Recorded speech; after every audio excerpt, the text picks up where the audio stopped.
Welcome to Your One podcast, where future leaders take on the complexities of today. What is up, everyone? Welcome back to Your One podcast, episode 27, where I'm joined, as always, by the insightful minds of Felipe Segura, Micah McNeil, and Zachary Crilly. I know all of you are in DC now, especially Micah and Felipe. You have something to shout out.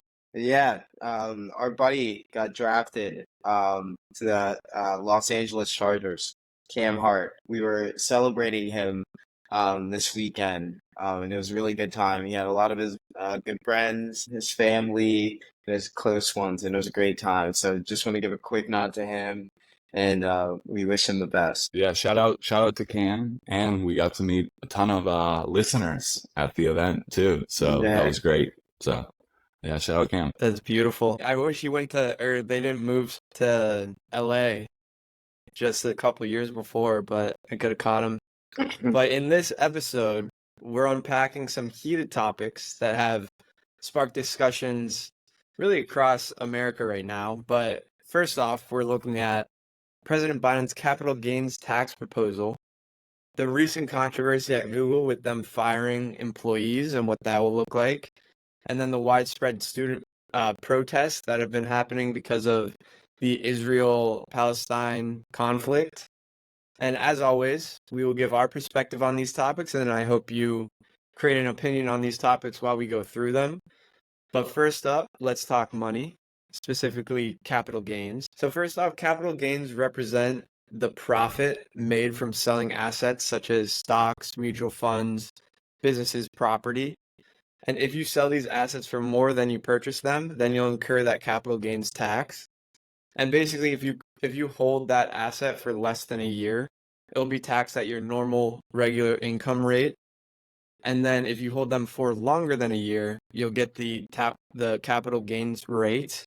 So right now, for a single person, that looks like if you're making $47 or below, it's 0. 47,000 to 500 is 15, and above 5 is 20. And Biden is proposing to raise the top capital gains tax rate to nearly 45% for individuals earning in that top tax bracket.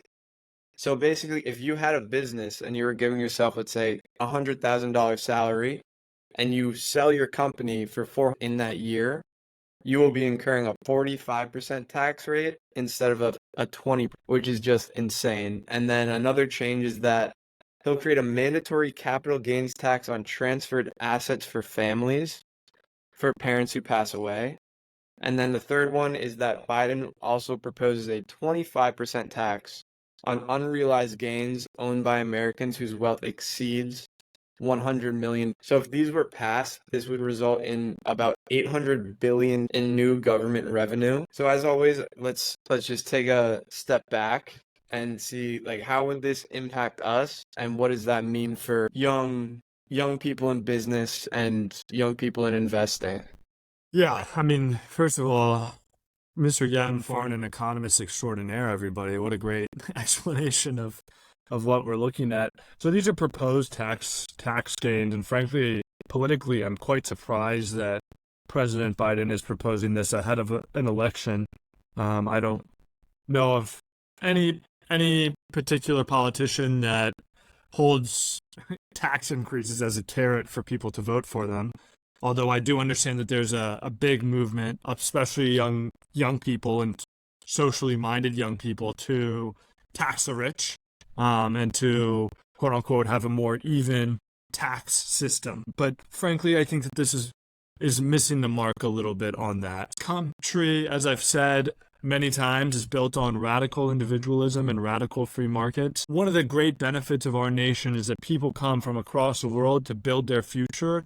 It's this concept of the American dream that we've heard about since we've been little children. And a large part of that is starting your own business and having assets that you can own.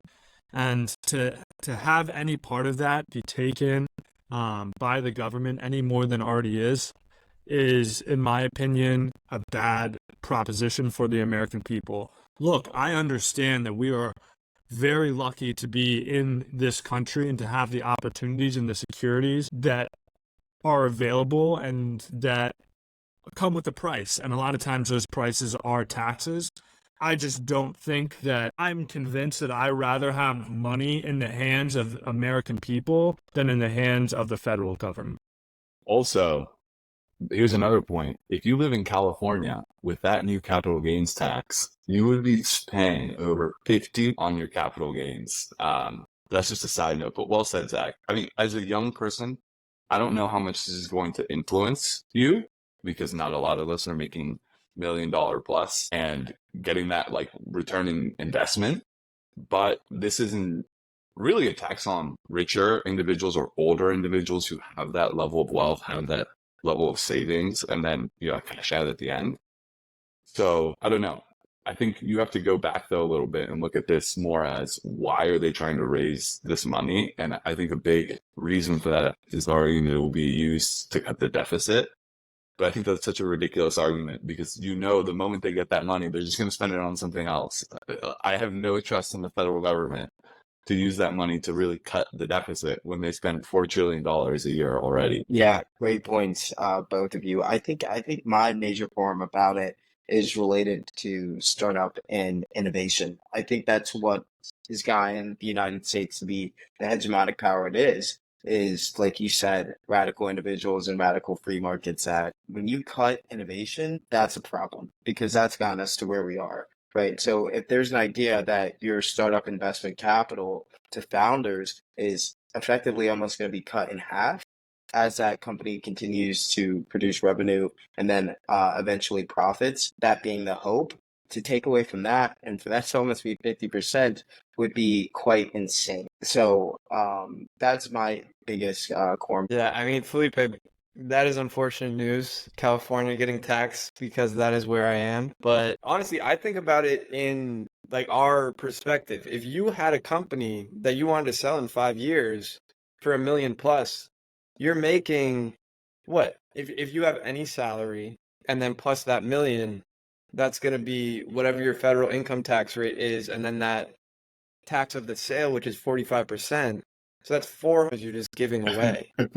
And That's that not even limits your including ability to invest in real estate after in long-term investments. Like that is where I see it from. Yeah, I mean, it wouldn't that be. is, Oh, sorry. It wouldn't be go similar to ahead. it. It wouldn't help the economy. We wouldn't be able to invest in companies almost quite. People would avoid it. And that just makes no sense. I think the point that Felipe ended on like we're trying to figure out something, it's either going to be taxes or we're going to have to increase productivity. And if you're going to cut people's investments along the way, that's going to be a huge problem. And I do see it from a perspective of like your ability to move up and that being kind of capped at a ceiling. Because if you can't sell a business, like what a great achievement, and then you just get a leg cut off, that makes no sense. That's a great point, and I have 2 more points too. On Wednesday, President Biden tweeted that he plans to let the 2017 Tax Cuts and Jobs Act expire. And what that is that lowered the corporate tax rate from 35% to 21%, and had individual tax cuts up to 4%, a cap on state and local taxes, increased child tax credits, and some other things. So what are we talking about here? This is my second point. When I was in school in economics class, they were teaching modern monetary theory, which essentially the thesis there is there should be no cap on government spending. Government spending should not be restrained based off of the worry for national debt.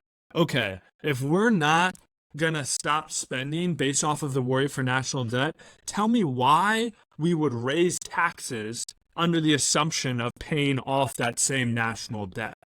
This makes zero sense to me in the sense that the government has been spending money left, right, and center. We've heard people that we look up to, like David Friedberg on the All In podcast, talking about this time on end, and it's not a sexy topic. It's not a topic that usually gets people very motivated. But if the government is going to be spending this money anyways, and if there's, in my opinion, somewhat wacky monetary policy that says it doesn't even matter, don't worry about it, just spend it all, then why would we ever take money out of the hands of individuals that could be used to building the economy to support this loony spending. But we're sending it to Ukraine. We're sending it to Palestine. We're doing all of these amazing investments across the world. Which is almost like, fine, these are two things. If our government has shown that they would like to spend a lot of money, right? There's arguments that have been made there that that's how we hold our position as a world superpower. Okay, that's fine. But if you're gonna do that, you cannot at the same time be taking money out of the back pocket of the American people. Because if you're going to depend on this modern monetary policy and modern monetary theory that it doesn't matter, that doesn't matter because we're such a superpower and nobody can call us for our debts, then go with that and spend your money. I'm not saying that I agree with that. Frankly, I think that it's kind of a lark, and I don't understand. I've heard no true economist be able to explain it clearly. But to have those two things at the same time is ridiculous. Agreed. And for all of our listeners, that was sarcasm. I think the extent we're invested into Ukraine is absolutely insane. But now let's switch gears here to a different kind of controversy. So over at Google, a storm brewed over basically principles and protests, and Google's recent Project Nimbus is a $1.2 billion contract where the protesters are claiming that this contract will make it easier for the Israeli government to surveil Palestinians and force them off their land. So some information around the ongoing war with Israel and Palestine. Since October 7th attack by Hamas, a group of 20 to 25,000 Palestinians that killed 1,200 people, more than 34,000 Palestinians have been killed in Gaza, including 14,000 children and 9,700 women.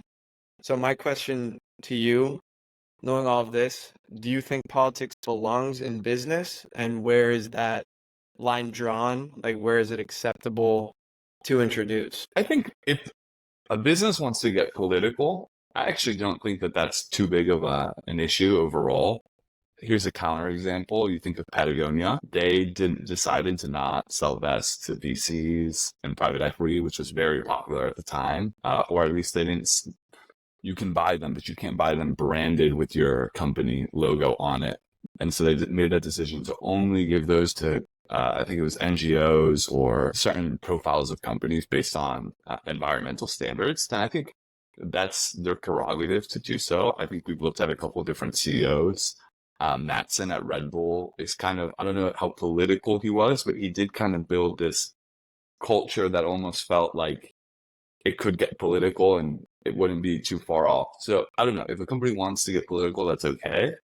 But I do think at Google, I think that protest is a very small minority of employees. And I think Google probably made the right decision and just laying off those people, right? So for context, there's about 50 employees that were fired, but I do think about this in the same way you think about all of these different industries, right? Like sports, or I mean, for example, Google. As these companies and as these people get more and more popular, just the more influence it will have. Mm-hmm. And now it seems like Google employees or Google as a name is so influential. You see that in the news with a news topic, then it could carry some weight. So that's probably what people are thinking. But I agree with you, Felipe. Like, I don't think that is where it belongs. I think the question is different, though. Should employees of corporations be political? I think that's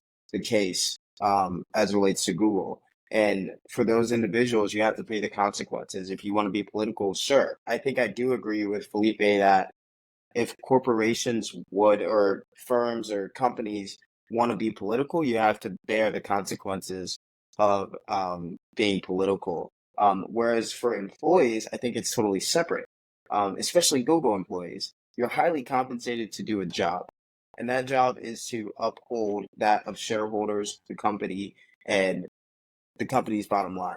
Full stop. If you want to be political, go ahead.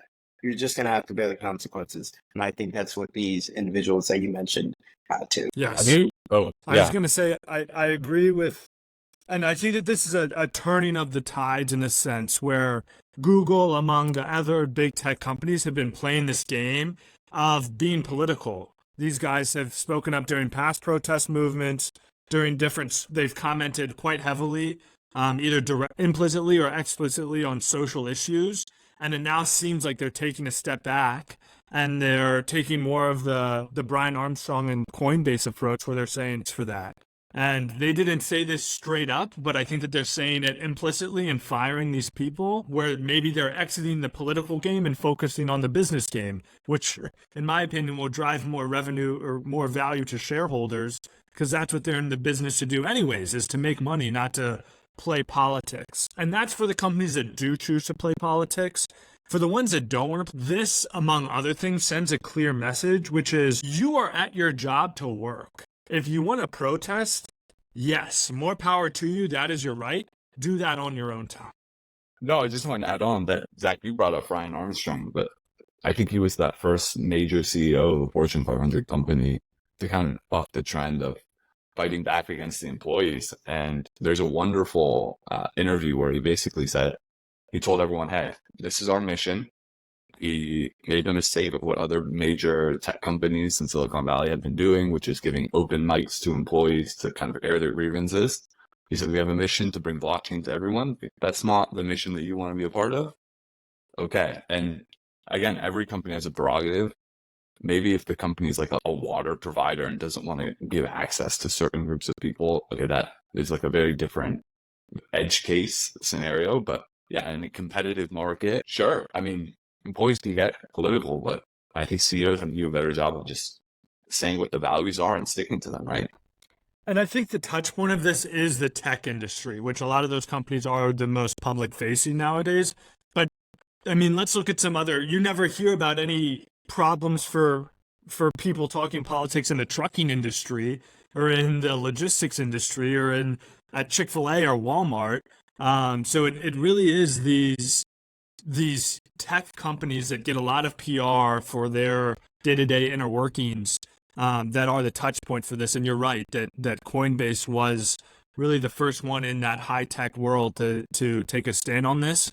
And it seems with Google that this is the canary in the coal mine of more people, more high-tech businesses are going to move in this direction of focusing on what they do best, which is business and delivery products. It is an interesting dynamic, though, because in the past, Google, Instagram, Facebook, they all had political connections. Like in the Twitter files, Elon Musk released that all of these companies had these investments to change public opinion on certain topics. So I wonder if that was in the employees' minds of like, hey, if they're funding these social issues that the everyday American is going to see, and it's almost like brainwashing us through social media, then why can't I protest against that issue? That's a great point, Gavin. It's yes, you can. We can have to pay. That's the best way to sum it out. But that's a great point. True. It's the intent of us the outcomes. But if employees want to get political, you just have to pay the consequences. Same thing for corporations. Yeah, and same thing for student protests. In a similar vein, students are protesting the same issue. So these protests have occurred in schools across the country, like colleges in Boston, California, Arizona, and Indiana. And they are basically asking for the universities to cut financial ties to Israel and Israeli companies. They haven't really seen such success yet, as no investments have been pulled and a number of arrests have been made. But we do want to take a step back here and look at recent and past student protests and their resulting impact. So after the Parkland shooting at a high school, there were countrywide protests that raised national awareness about gun violence, led to Florida raising the minimum age to purchase a firearm. And then in the 1960s, there were sit-ins at North Carolina Agricultural and Technical State University that helped in the creation of the Nonviolent Coordinating Committee. So definitely big changes there. But while there's positive outcomes, there's also negative ones. An instance at Kent State University in 1960 where protests against the expansion of the Vietnam National Guard opening fire and killing 4 students. which also did not cause much legislative change either, and just basically instilled fear in students that wanted to protest. So where do you think this instance lies, and what do you think will come of this student protest as it's going on literally right now? There are a couple of things. So bear with me. Um, Firstly, free speech is our First Amendment. It is for a reason. Protesting is something that's within your First Amendment. Right. Free speech is so important to making this country with it. There's something protesting. And you look to 68 in Kent State, those people were fighting over Vietnam War, women's rights, but they had skin in the game, and they had to bear the consequences for the opinions that they bear.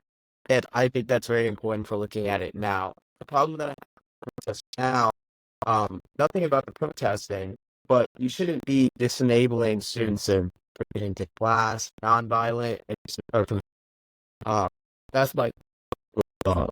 Then what do you think here? Yeah, regardless of my personal opinions, I am fully in support of nonviolent student protests. And I think that you have to be as an honest American, again, irregardless of whether you believe in the cause or not. And to your point, yes, students historically and young people historically throughout history, not even American history, but preceding American history, revolutions, and have been the ones to lead protest movements and movements of change. Do they always lead to legislative differences? No. Can they help shift the cultural landscape?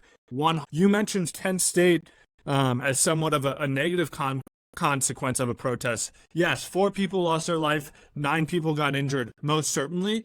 But I think that did a big thing to change the end of the average American, because all of a sudden you go from, yes, I support our military no matter what, I support our president and our government no matter what, to hold on a second. I don't want to be on the side of the guys that are shooting kids for speaking up against this. That's too far.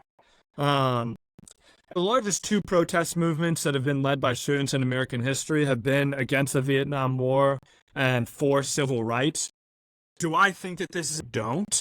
I think that it's a fundamentally different issue, but I want to support nonviolent protest in any form, especially from idealistic young people that are driven by making what they think is a better world, irregardless of whether I agree with them or not. Yeah. I just like to highlight also, and this could be a hot take, but usually when you see someone protest, you should probably look at it with skepticism, because more often than not, it achieves nothing, right? So like, they might be missing a part of the story or something, right? But yeah, of course, I think Tucker Carlson has been a big proponent of this, and this is something that I just find really interesting and agree with, is free speech is so important because it's the right to actually think. If you can't say something and talk to other people and bounce the idea off of them without consequence, being in this like free area to speak, then you don't have the right to think, and you don't have the right to actually be your own human who can contribute to society in a way, right? So we should protect people's right to protest, but we should also take it with a grain of salt, because it might not always be right. And if you go outside of the White House, I live in DC, we're all from the DMV area.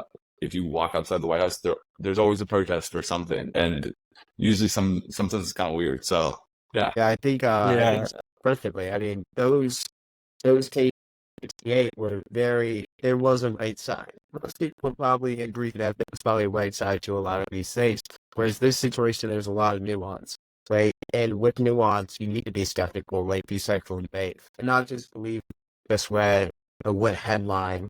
You should be skeptical, and that's very important for these speech. So again, testing is good, but have the right reasons, have the information to back up, and be skeptical of what they begin with falsify, which are. Yeah, and my thought here is like we always talk about valuations of companies or land or something of, it's only worth how much people are willing to pay for it. And it's similar towards a political protest or political ideology. It's like that idea is only worth the amount of thought power behind it. So if students are leading these aimless protests that really have no end to it, then it probably won't get a lot of thought power behind it. It will probably not lead to anything. So to Felipe, to your point, Like those one protests that really seem pointless and probably aren't smart, most likely are the ones that won't get a lot of attention. But if that, for example, this one, it could because it's impacting a lot of people, like there's a lot of cultural issues here, but still, who knows which is the right side. And I think that there's almost two conversations here. One is what is the most effective way that one can affect legislation and policy on a topic that they care about. And certainly protest is a tool in that toolkit. Is it always the most effective tool? No. But I think that protest is a very powerful tool for social cohesion. And something that I listened to was, hey, look, a lot of these kids have been the victim of COVID lockdowns where they've been hyper isolated and not felt that sense of community. And now they have an opportunity to rally behind a common cause with their fellow students, their peers, and to lock in arms and stand up for something that they may believe in. And frankly, I've taken part in many protests, and I find them to be exhilarating. I mean, there's nothing more exciting than being surrounded with a group of people that believe wholeheartedly in something and feel like they are voicing their opinion. It's really an inspiring and engaging thing and a hallmark of our freedoms in this country. That's beautiful. Well, I think that's a great place to stop it. I hope you guys enjoyed the podcast and let us know what you think on these topics. But we had a great time, and have a great rest of your Sunday evening and rest of your week. We'll catch you next time.